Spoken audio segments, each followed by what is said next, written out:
लक्ष्मण जी के त्याग की अद्भुत कथा, हनुमान जी की राम भक्ति की गाथा पूरे संसार में गाई जाती है। लक्ष्मण जी की भक्ति भी अद्भुत थी। लक्ष्मण जी की कथा के बिना श्री राम कथा पूर्ण नहीं है। अगस्त मुनि अयोध्या आए और लंका युद्ध का प्रसंग छिड़ गया। भगवान श्री राम ने बताया कि उन्होंने कैसे रावण और कुंभकर्ण जैसे प्रचंड वीरों का वध किया और लक्ष्मण ने भी इंद्रजीत और अतिकाय जैसे शक्तिशाली असुरों को मारा। अगस्त मुनि बोले, श्री राम, बेशक रावण और कुंभकर्ण प्रचंड वीर थे, लेकिन सबसे बड़ा वीर तो मेघनाथ ही था। उसने अंतरिक्ष में स्थित होकर इंद्र से युद्ध किया था और बांधकर लंका ले आया था। ब्रह्मा ने इंद्रजीत से दान के रूप में इंद्र को मांगा, तब इंद्र मुक्त हुए थे। लक्ष्मण ने उसका वध किया, इसलिए वे सबसे बड़े योद्धा हुए।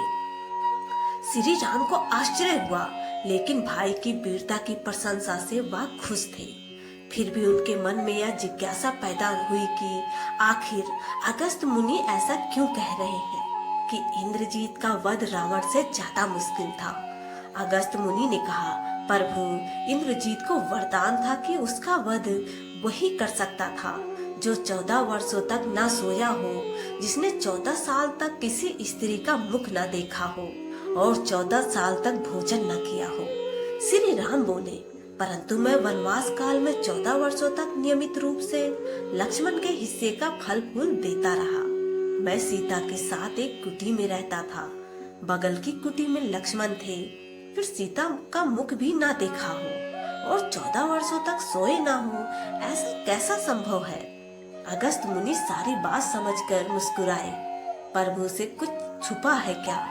दरअसल सभी लोग सिर्फ श्री राम का गुणगान करते थे, लेकिन प्रभु चाहते थे कि लक्ष्मण के तप और वीरता की चर्चा भी अयोध्या के घर घर में हो। अगस्त मुनि ने कहा, क्यों ना लक्ष्मण जी से पूछा जाए। लक्ष्मण जी आए। प्रभु ने कहा कि आपसे जो पूछा जाए उसे सच सच कहिएगा। प्रभु ने पूछा, हम तीनों 14 वर्षों तक साथ रहे, फिर तुमने सीता का मुख कैसे नहीं देखा? फल दिए गए, फिर भी अनाहारी कैसे रहे और 14 साल तक सोए नहीं, यह कैसे हुआ? लक्ष्मण जी ने बताया, भैया, जब हम भाभी को तलाशते रहस्यमय पूर्वक पर्वत गए तो सुग्रीव ने हमें उनके आभूषण दिखाकर पहचानने को कहा। आपको स्मरण होगा, मैं तो सिवाय उनके पैरों के नुपुर के कोई आभूषण नहीं पहचान पाया था, क्योंकि मैंने कभी भी उनके चरणों के ऊपर देखा ही नहीं। 14 वर्ष सोए नहीं के बारे में सुनिए। आप और माता एक कुटिया में सोते थे। मैं रात भर बाहर धनुष पर बाण चढ़ाए पहरेदारी में खड़ा रहता था। निद्रा ने मेरी आंखों पर कब्जा करने की कोशिश की तो मैंने निद्रा को अपने बाणों से बेध दिया था।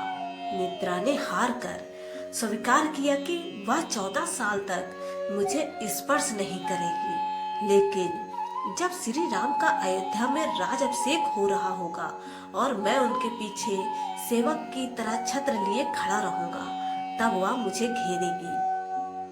आपको याद होगा, राज अभिषेक के समय मेरे हाथ से छत्र गिर गया था। अब मैं 14 साल तक अनाहारी कैसे रहा? मैं जो फल फूल लाता था, आप उसके 3 भाग करते थे। एक भाग देकर आप मुझसे कहते, लक्ष्मण, फल रख लो। आपने कभी फल खाने को नहीं कहा, फिर बिना आपकी आज्ञा के मैं उसे कैसे खाता? मैंने उसे संभाल कर रख दिया। सभी फल उसी कुटिया में अभी भी रखे होंगे। प्रभु के आदेश पर लक्ष्मण जी चित्रकूट की कुटिया में वे सारे फलों की टोकरी लेकर आए और दरबार में रख दिया।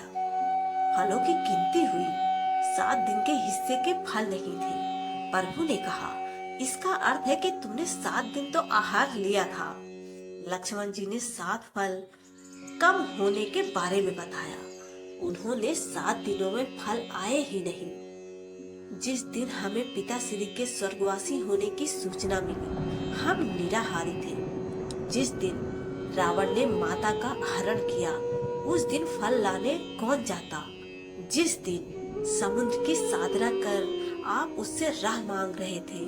जिस दिन आप इंद्रजीत के नाग पास में बंधकर दिन भर अचेत रहे, जिस दिन इंद्रजीत ने मायावी सीता को काटा था और हम शोक में रहे, जिस दिन रावण ने मुझे शक्ति मारी और जिस दिन आपने रावण वध किया, इन दिनों में हमें भोजन की सुध कहाँ थी। विश्वामित्र मुनि से मैंने एक अतिरिक्त विद्या का ज्ञान लिया था, बिना आहार किए जीने की विद्या।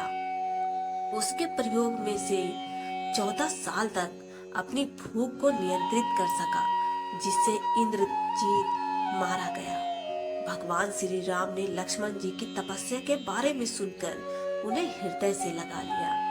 कोई जड़ हृदय ही होगा जिसके आंखों में इस प्रसंग को पढ़कर अश्रु न निकले। जय श्री राम, जय श्री राम, जय श्री लक्ष्मण।